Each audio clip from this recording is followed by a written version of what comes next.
रमेश एक ईमानदार और मेहनती व्यक्ति था।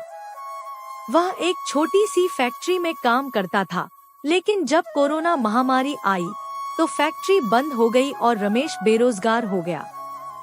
उसकी बीवी का देहांत पहले ही हो चुका था और उसका 10 साल का बेटा अर्जुन ही उसकी दुनिया था।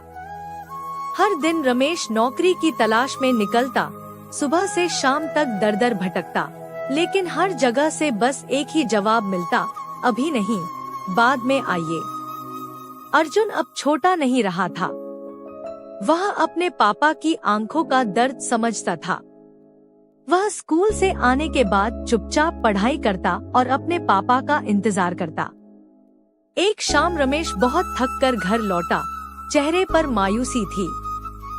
अर्जुन ने पूछा, पापा, आज भी काम नहीं मिला? रमेश ने सिर झुका लिया, नहीं बेटा, लेकिन कोशिश जारी है। अर्जुन मुस्कुराया, पापा, मैं एक बात कहूँ? बोल बेटा। मैं बड़ा होकर बहुत पैसे कमाऊंगा, लेकिन अभी मैं भी कुछ कर सकता हूँ। स्कूल में मेरा दोस्त बबलू जूते पॉलिश करता है, क्या मैं भी करूँ? रमेश की आंखें भर आईं। उसने अर्जुन को गले लगा लिया। नहीं बेटा, तुम्हें बस पढ़ना है। मेरा सपना है कि तू अफसर बने, ताकि तेरे जैसे और बच्चे कभी गरीबी में न रहें।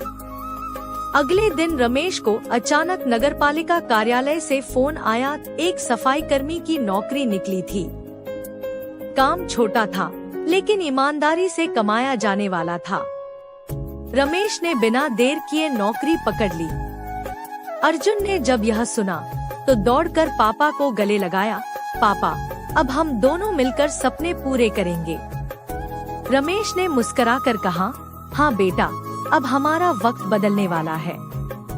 सीख, मुश्किलें आती हैं, लेकिन उम्मीद और मेहनत से हर अंधेरा मिट सकता है। रमेश एक मेहनती और सादा जीवन जीने वाला व्यक्ति था।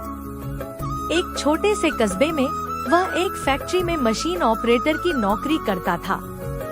उसका 10 साल का बेटा अर्जुन ही उसकी दुनिया था।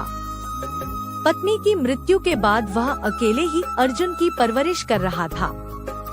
हर सुबह वह बेटे को तैयार कर स्कूल भेजता, फिर खुद काम पर निकलता। लेकिन सब कुछ तब बदल गया जब महामारी की मार पड़ी और फैक्ट्री बंद हो गई। अचानक आय का स्रोत खत्म हो गया। 1-2 महीने तक कुछ जमा पूंजी से घर चला, लेकिन धीरे धीरे हालात खराब होने लगे। रमेश सुबह सुबह निकलता, पूरे शहर में चक्कर लगाता, कहीं चौकीदारी, कहीं मजदूरी, लेकिन हर जगह एक ही जवाब, अभी काम नहीं है। अर्जुन हर शाम दरवाजे पर बैठा अपने पापा का इंतजार करता। जब रमेश थके कदमों से लौटता, अर्जुन मुस्कुरा कर पानी देता और कहता, पापा, एक दिन हम बहुत अमीर होंगे, आप देखना। रमेश हंसता, लेकिन अंदर ही अंदर वह टूटता जा रहा था।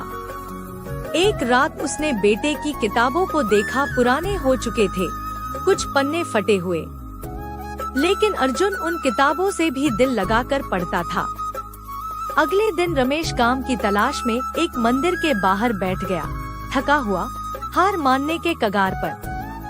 तभी एक बुजुर्ग पुजारी ने उसे देखा और पास बुलाकर कहा, बेटा, जीवन में गिरना गलत नहीं, लेकिन वहीं पड़े रहना गलत है। तुम जैसे लोग अगर हार मान लेंगे, तो अर्जुन जैसे बच्चे उम्मीद कहाँ से लाएंगे? ये शब्द रमेश के दिल को छू गए।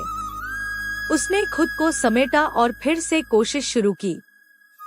2 दिन बाद नगर निगम में एक सफाई कर्मचारी की नौकरी निकली।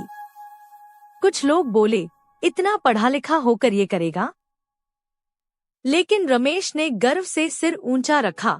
कोई भी काम छोटा नहीं होता जब वो ईमानदारी से किया जाए। अब रमेश हर सुबह जल्दी उठता, गली की सफाई करता और शाम को अर्जुन के साथ